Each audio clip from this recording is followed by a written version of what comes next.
Manera fácil de arreglar un soporte de bisagra con un tubillón de 8 milímetros. La cortamos a una medida de 1 centímetro de altura aproximadamente. Realizamos un agujero de 8 milímetros en la madera.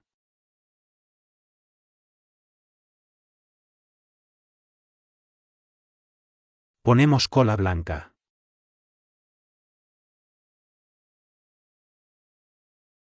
E insertamos el trozo de madera.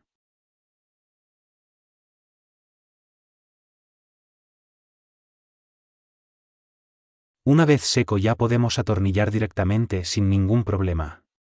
Un saludo.